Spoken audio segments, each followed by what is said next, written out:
Hello and welcome to the second lecture on the binomial theorem.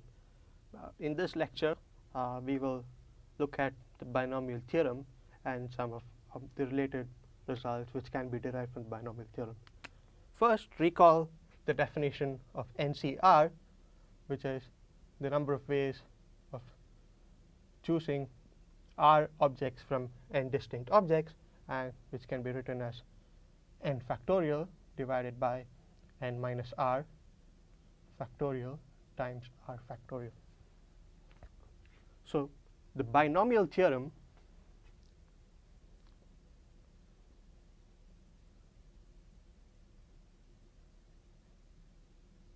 is given by this result, this x plus y raised to the n is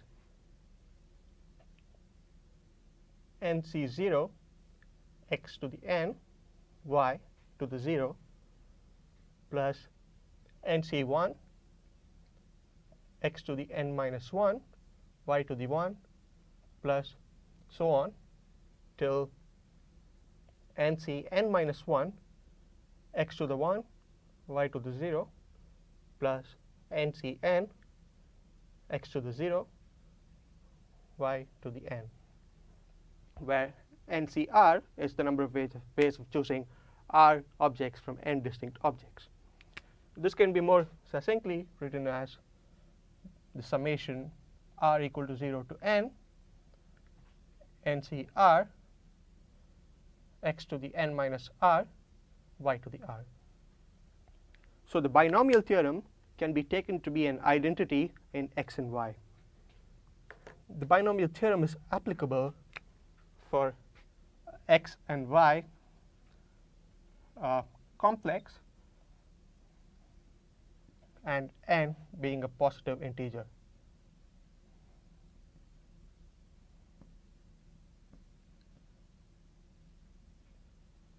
At this point, I would like to mention that generalizations of the binomial theorem for the case when n is any real number also exist.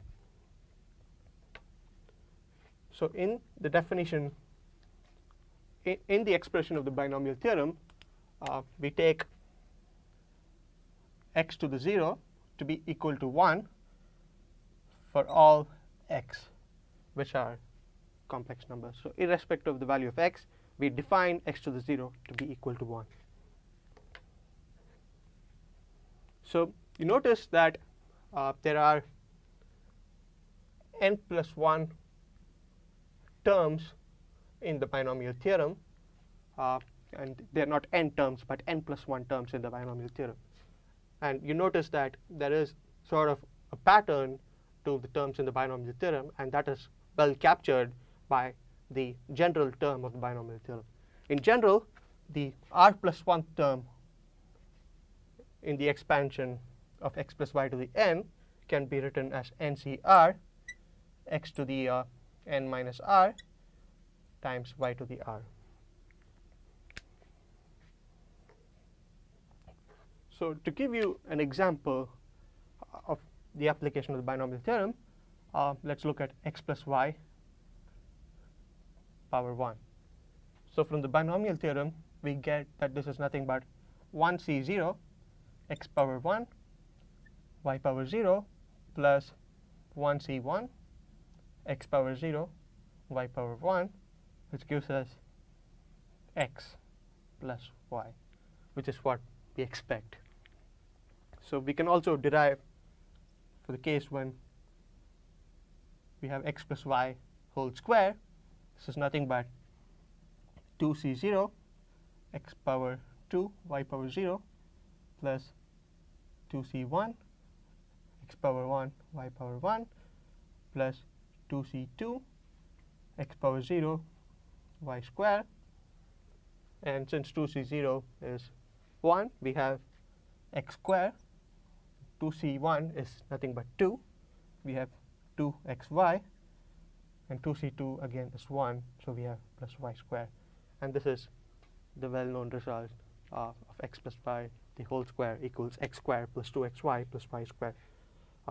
Similarly, you can derive that x plus y the whole cube is x cubed plus 3x squared y plus 3xy squared plus y cubed. And you can derive this result from the binomial expansion as well. So one way in which you can interpret the binomial theorem is as follows. So to derive x plus y raised to the n is equal to this expression, you just consider x plus y raised to the n is nothing but x plus y times x plus y and so on times x plus y for a total of n terms. And the interpretation of this expansion can be given as follows. So if you choose n x's, then you choose an x from each of these parentheses here, and so there is only one way of choosing x's from each of these parentheses. So there's only one way of choosing n x's and 0 y's, and that gives you the coefficient of x power n y power 0.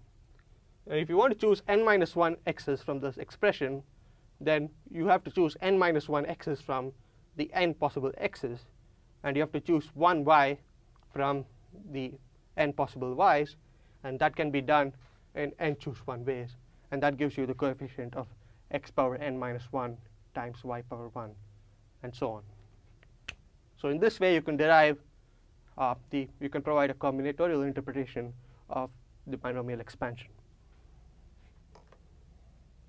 So as I mentioned previously, there are generalizations for the binomial theorem for the case when this exponent n is not necessarily a positive integer, but when it can be any real number. So this is the general result of the binomial theorem, and you can derive several related results by playing around with the general result of the binomial theorem. For instance, you could replace y by minus y in the theorem, and upon doing so, you would get an expression for x minus y raised to the n. This is going to be nc0 x to the n minus y to the 0 plus nc1 x to the n minus 1 minus y to the 1, and so on till ncn x to the 0 minus y raised to the n. And this can be more simply written as summation r equal to 0 to n minus 1 to the r ncr x to the n minus r y to the r. So this result is very similar to the result we derived for the binomial theorem. The second result which we can derive is by replacing y by 1,